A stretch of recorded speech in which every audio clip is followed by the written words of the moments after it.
Joining me now is a member of the House Oversight and Reform Committee, Congressman Andy Biggs. Congressman, always great to have you on the program. Thank you for joining us tonight. You know, Democrats, they want to hide behind the fact that these classified documents are few in number, but now we found at least 3 batches. It seems like every other day they seem to find more documents. We don't know who's handling them. We don't know if every found document has been turned over.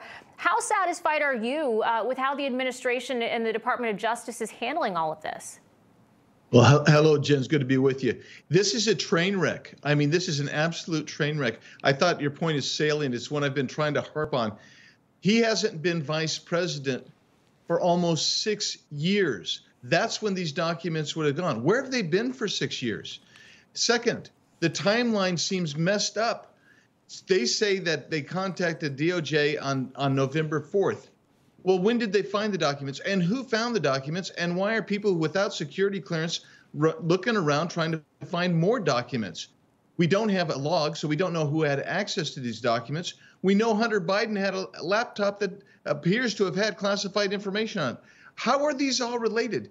And they continue to obfuscate. And this is an apple and oranges type of thing with the Trump deal. But I got to tell you, I am really concerned, and I'm disgusted that they are pushing this off and trying to politicize and hide behind whatever they're trying to hide behind. They're just saying, well, you know, we just a few documents. How do we know? Who knows? Nobody knows. It's such a great point. You know, we were told, was it on Thursday from Karine Jean-Pierre, we've searched, there are no more documents, and then it was Thursday night that they found more, and we didn't find out about it until Saturday over the weekend. What's the sense that you're getting on the Hill right now? You know, we're seeing a lot of excuses from your Democrat colleagues, making excuses for him. Some are calling him out, but do you get the sense that the theory that, you know, there are Democrats who don't want to see Biden run in 2024, and they're behind getting this out there right now? Yeah, there is that theory. I will just say that a lot of my Democrat friends seem to hunker down on this issue. There's not many, it's indefensible, right? But there are others who would like to see Joe Biden run, not run in 2024. So they're playing it up. Yeah, they are. And it's interesting, too, of note when you look at that house, right? Hunter Biden, now we're learning, paid about $49,910 in monthly rent while residing there. That seems like quite a bit. A lot of questions that we need to have answered there. And who knows if he has any documents. You know, the White House, of course, also saying that they don't keep these visitor logs for Biden's home in Delaware. I mean, how big of a problem is that, especially considering how often he's there as president? He spent, you know, a large portion of his presidency at that home. Yeah, he spent almost a quarter of his presidency there. And so I'm really surprised that they're not keeping visitors' logs. I mean, that's a normal security and standard operating procedure. So that's crazy. And then don't forget, Hunter Biden had access apparently to these documents, and who of his buddies and friends were coming in, and we have no log of those folks too. So this is just a train wreck that's happened. And it's being revealed, and I think it's being revealed by people who don't like Joe Biden.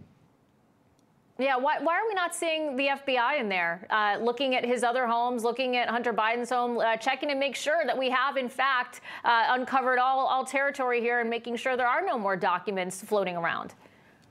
It's part of the two-tiered system of the cartel of Washington, D.C. that's emerged. If you're Donald Trump, they're going to go down, even though they know what documents are there, where they are in Mar-a-Lago, they're going to go down and raid everything about it.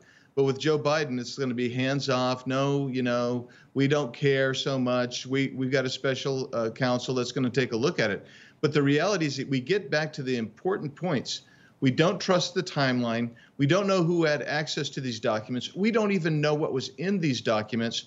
And we don't know where any other documents may be. And then the most important point, perhaps, is that he had absolutely no authority as vice president to remove those documents and put them in all over creation.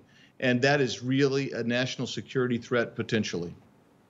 Yeah, no question. And the Democrats want to, look over that. It's not a big deal, but that's something that really should be a case closed at the end of the day when you consider how they treated the situation with former President Trump. And let me ask you this. John Ratcliffe, the former director of national intelligence, he was on the record earlier tonight making a case about this document scandal. Take a listen. The analysis from a national security standpoint, if you want to compare the cases, It's actually much worse in the case of President Biden than former President Trump. I've only got about a minute left, but how much worse, Congressman, are we talking about here? Well, first of all, we're talking about a guy who had absolutely no authority. He had no authority to declassify, and we have no idea who had access to those documents, and we don't know what the documents were. Under the Trump case, we knew where the documents were. There's reported that there was essentially an inventory that the Archives Office knew about, and the place and location that was housing those documents was under constant observance by the Secret Service. We don't know how long the documents were at Vice President Biden's place of residence. We don't know who was watching it, and they seem to be spread all over in the garage or in here or there in this cupboard. And so it's potentially really significantly worse than the Trump case. It is an apples and oranges case, by the way. That's what I mean when I say that. It is very different than a former president who had authority to declassify. Yeah.